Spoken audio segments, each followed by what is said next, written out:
couleurs étranges et mystérieuses. Il s'éveille, allons-nous-en. Fantasio, est-ce un rêve? Je tiens le coin d'une robe blanche. Ah, lâchez-moi, laissez-moi partir. C'est vous, princesse? Si c'est la grâce du bouffon du roi que vous m'apportez si divinement, laissez-moi remettre ma bosse et ma perruque, ce sera fait dans un instant. Le gouvernant.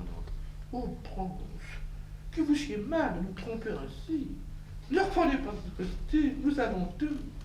Prince, où envoyez-vous-en? Bon, quoi sert-il de dissimuler? Mais je ne dissimule pas le moins du monde. Par quel hasard m'appelez-vous prince? Oh, je connais mes devoirs, votre Altesse. Madame, je vous supplie de m'expliquer des paroles de cette honnête dame. Y a-t-il réellement quelque méprise extravagante ou suis-je l'objet d'une raillerie? Pourquoi le demander, prince, lorsque c'est vous-même qui raillez? Suis-je donc un prince, par hasard? Concevrait-on quelques soupçons sur l'honneur de ma mère?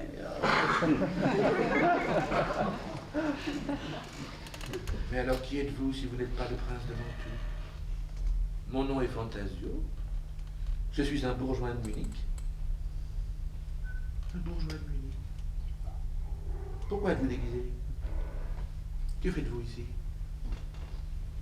Madame, je vous supplie de me pardonner. Que veut dire ça? Relevez-vous, homme. Sortez d'ici. Je vous fais grave une punition que vous mériteriez peut-être. Qui vous a poussé à cette action? Oh, je ne puis dire le motif qui m'a conduit ici. Vous ne pouvez le dire? Et cependant, je veux le savoir. Excusez-moi, princesse, je n'ose l'avouer. Sortons, Elsbeth, ne vous exposez pas à entendre des discours indignes de vous. Cet homme est un voleur, ou un insolent qui va vous parler d'amour. Je veux savoir la raison qui vous a fait prendre ce costume. Je vous supplie, épargnez-moi. Non, non. Parlez. Ou je ferme cette porte sur vous pour 10 ans. Madame, je suis criblé de dettes. Mes créanciers ont obtenu un arrêt contre moi. À l'heure où je vous parle, mes meubles sont vendus. Et si je n'étais dans cette prison, je serais dans une autre. On a dû venir m'arrêter hier au soir, ne sachant où passer la nuit, ni comment me soustraire aux poursuites des huissiers. J'ai imaginé de prendre ce costume et de venir me réfugier au pied du roi. Si vous me rendez la liberté, on va me prendre au collet. Mon oncle est un avare qui vit de pommes de terre et de radis, qui me laisse mourir de faim dans tous les cabarets du royaume, puisque vous voulez le savoir. Je dois 20 000 écus. Tout cela est-il vrai? Madame, si je mens, je consens à les payer.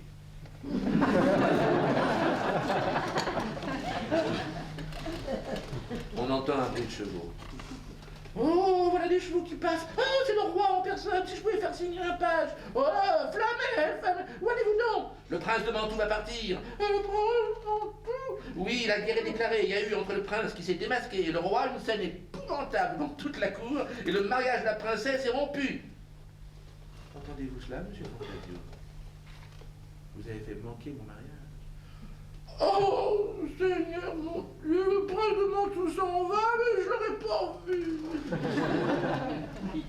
Si la guerre est déclarée, quel malheur. Vous appelez ça un malheur, Altesse? Aimeriez-vous mieux un mari qui prend fête et course pour sa perruque? Oh, madame, si la guerre est déclarée, nous saurons quoi faire de nos bras. Les oisifs de nos promenades mettront leurs uniformes. Moi-même, je prendrai mon fusil de chasse, s'il n'est pas encore vendu. Nous irons faire un tour en Italie. Et si vous entrez jamais à Mantoue, ce sera comme une véritable reine, sans qu'il y ait besoin pour cela d'autres cierges que nos épées. Fantasio, veux-tu rester le bouffon de mon père? Je te paye tes 20 000 écus. Ah, je le voudrais de grand cœur, princesse, mais en vérité, si j'y étais forcé, je sauterais par la fenêtre pour me sauver un de ces jours. Mais pourquoi? Tu vois que Saint-Jean est mort et il faut absolument un bouffon. J'aime ce métier plus que tout autre. Mais je ne puis faire aucun métier. Si vous trouvez que ça vaille 20 000 écus de vous avoir débarrassé du prince de Mantoue, donnez-les-moi et ne payez pas mes dettes. Un gentilhomme sans dette ne saurait où se présenter. Mais là m'est venu à l'esprit de me trouver sans dette. Eh bien, je te les donne. Mais prends la clé de mon jardin. Le jour où tu t'ennuieras d'être poursuivi par tes créanciers, viens te cacher dans les bluets où je t'ai trouvé ce matin. Aie soin de reprendre ta perruque et ton habit bariolé et ne parais pas devant moi sans cette taille contrefaite et ces grelots d'argent, car c'est ainsi que tu m'as plu. Tu redeviendras mon bouffon pour le temps qu'il te plaira de l'être, et puis tu iras à des affaires. Maintenant, tu peux t'en aller. La porte est ouverte. Oh, est-il possible que le prince de Mantoue soit parti sans que je l'ai vu?